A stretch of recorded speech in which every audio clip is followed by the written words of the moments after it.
లూకా సువార్త 8వ అధ్యాయం. వెంటనే ఆయన దేవుని రాజ్య సువార్తను తెలుపుచు ప్రకటించుచు ప్రతి పట్టణములోను ప్రతి గ్రామములోను సంచారం చేయుచుండగా 12 మంది శిష్యులను, అపవిత్రాత్మలను, వ్యాధులను పోగొట్టబడిన కొందరు స్త్రీలను, అనగా 7 దయ్యములు వదిలిపోయిన మగ్దలేనే అనబడిన మరియయు, హేరోదు యొక్క గృహ నిర్వాహకుడగు కూజా భార్యగు యోహన్నయు, సుసన్నయు ఆయనతో కూడా ఉండిరి. వీరును ఇతరుల అనేకులను తమకు కలిగిన ఆస్తితో వారికి ఉపచారం చేయుచూ వచ్చిరి.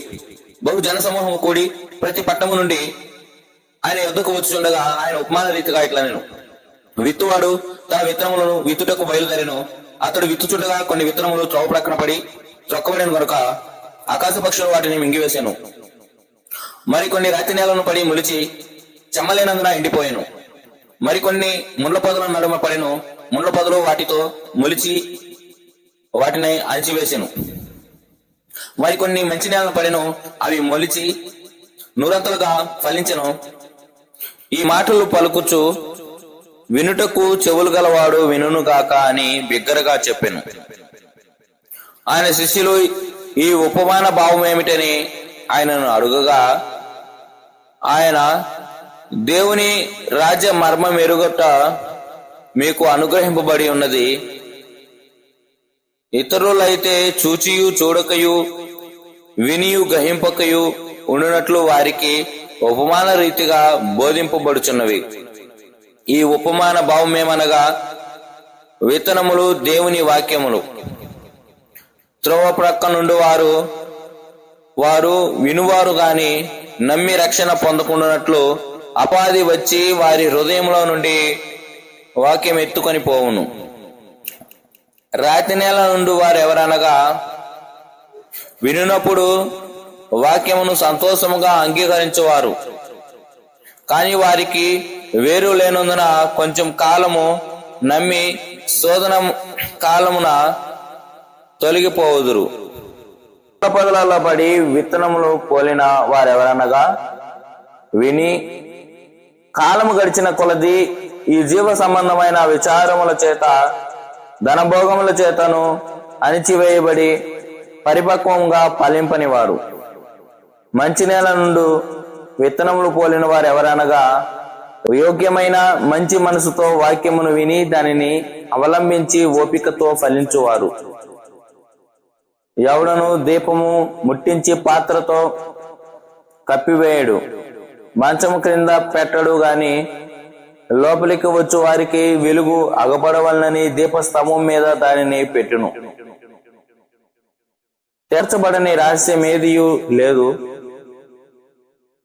తెలియబడకయు బయలుపడకయు నుండు మరుగైనదేదియు లేదు.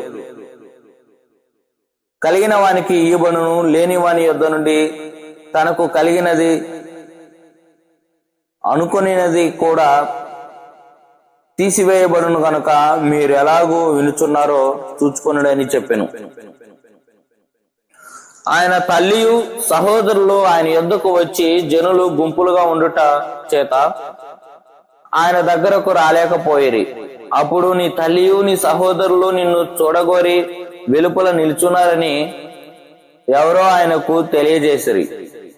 అందుకు ఆయన దేవుని వాక్యము విని దాని ప్రకారము జరిగించు వారే, వీరే నా తల్లియు నా సహోదరులు అని వారితో చెప్పాను. మరొకనాడు ఆయన తన శిష్యులతో కూడా ఒక దోణి ఎక్కి సరస్సు అద్దరికి పోదామని వారితో చెప్పగా వారు ఆ దోణెను త్రోసి బయలుదేరిరి. వారు వెలుచుండగా ఆయన నిద్రించెను.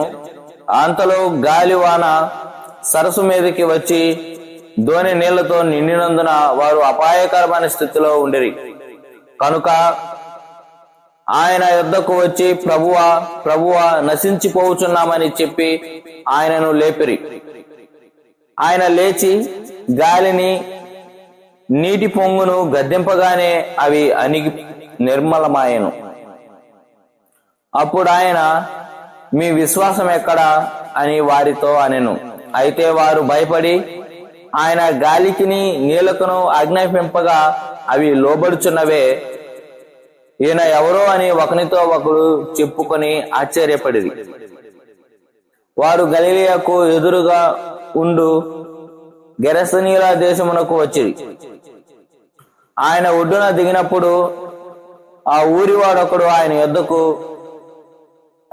ఆయన ఒడ్డునకు వచ్చినప్పుడు ఆ ఊరివాడొకడు ఆయన ఎదురుగా వచ్చెను. వాడు దెయ్యములు పట్టిన వాడై బహుకాలము నుండి బట్టలు కట్టుకొనక సమాధుల్లోనే గాని ఇంటిలో ఉండువాడు కాడు. వాడు యేసును చూసి కేకలు వేసి ఆయన ఎదుట సాగిలపడి, యేసు, సర్వోన్నతుడైన దేవుని కుమారుడా, నాతో నీకేమి? నన్ను బాధింపకమని నిన్ను వేడుకొనుచున్నానని కేకలు వేసి చెప్పెను. ఎలా అనగా ఆ మనుషుల్ని విడిచి వెలుపలికి రమ్మని ఆ అపవిత్రాత్మకు ఆజ్ఞాపించెను. అది అనేక పర్యాయములు వాణ్ణి పట్టుచూ వచ్చెను. కనుక వానిని గొలుసులతోనూ కాలి సంకెళ్లతోనూ కట్టి కావలి అందుంచిరి గాని వాడు బంధకములను తెంపగా దయ్యము వానిని అడవిలోనికి తరుముకొని పోయెను. యేసు నీ పేరేమని వాణ్ణి అడుగుగా చాలా దయ్యములు వానిలో చొచ్చి ఉండెను గనుక వాడు తన పేరు సేన అని చెప్పి పాతాళంలోనికి పోవుటకు తమకు ఆజ్ఞాపింపవద్దని ఆయనను వేడుకొనెను.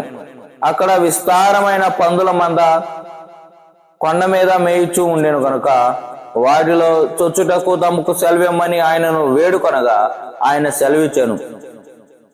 అప్పుడు దయ్యములు ఆ మనిషిని విడిచిపోయి పందులలో చొచ్చెను గనుక ఆ మంద ప్రపాతమన్ నుండి సరస్సులోనికి వడిగా పరిగెత్తి ఊపిరి తిరగగా చచ్చెను.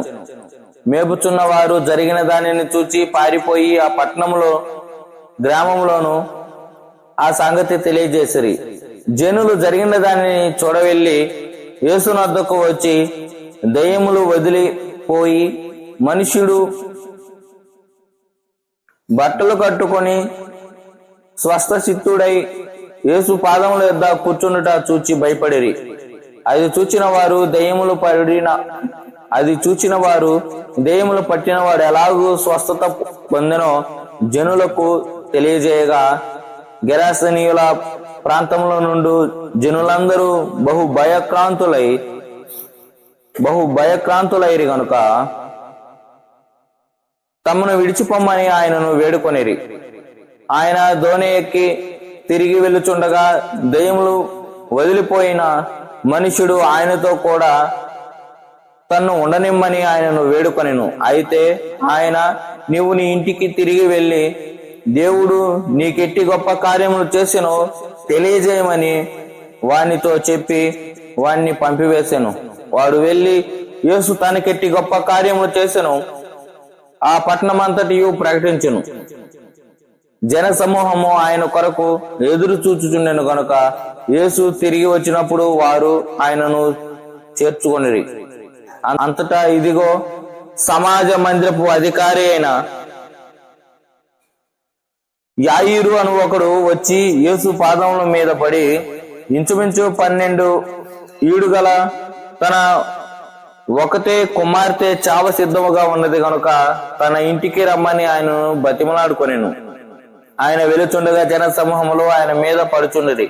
అప్పుడు 12 ఏళ్ల నుండి రక్తస్రావము గల ఒక స్త్రీ ఎవని చేతను స్వస్థత నొందనిదై ఆయన వెనుకకు వచ్చి ఆయన వస్త్రపు చెంగును ముట్టినను వెంటనే ఆమె రక్తస్రావము నిలిచిపోయెను. నన్ను ముట్టినది ఎవరని యేసు అడగగా అందరూ మేము ఎరుగమన్నప్పుడు పేతురు, ఏలినవాడా, జన సమూహము కిక్కిరిసి నీ మీద పడుచున్నారనగా యేసు, ఎవడో నన్ను ముట్టెను, ప్రభావం నాలో నుండి వెడలి పోయినదని నాకు తెలిసినదనెను.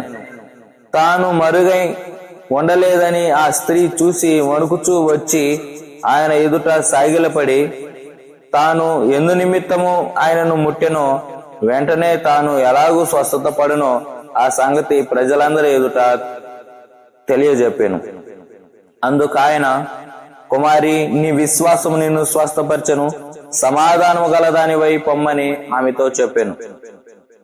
ఆయన ఇంకాను మాట్లాడుచుండగా సమాజ మందిరపు అధికారి ఇంటి నుండి వచ్చి, నీ కుమార్తె చనిపోయినది, బోధకుణ్ణి శ్రమ పెట్టవద్దని అతనితో చెప్పెను. యేసు ఆ మాట విని, భయపడవద్దు, నమ్మిక మాత్రం ఉంచుము, ఆమె స్వస్థపరచబడునని అతనితో చెప్పి ఇంటికి వచ్చినప్పుడు పేతురు, యోహాను, యాకోబు అను వారిని, ఆ చిన్నదాన్ని తల్లిదండ్రులను తప్ప మరి ఎవరిని ఆయన లోపలికి రానియలేదు. అందరూ ఆమె నిమిత్తమై ఏడ్చుచూ రొమ్ములు కొట్టుకొనుచుండగా ఆయన వారితో, ఏడవద్దు, ఆమె నిద్రించుతున్నదే గాని చనిపోలేదని చెప్పారు. ఆమె చనిపోయినని వారు ఎరిగి ఆయనను అపహాసించిరి. అయితే ఆయన ఆమె చేయి పట్టుకొని చిన్నదానా లెమ్మని చెప్పగా ఆమె ప్రాణము తిరిగి వచ్చెను గనుక వెంటనే ఆమె లేచెను. అప్పుడు ఆయన ఆమెకు భోజనం పెట్టుడని ఆజ్ఞాపించెను. ఆమె తల్లిదండ్రులు విస్మయం నొందిరి. అంతటా ఆయన జరిగినది ఎవనితో చెప్పవద్దని వారికి ఆజ్ఞాపించాను.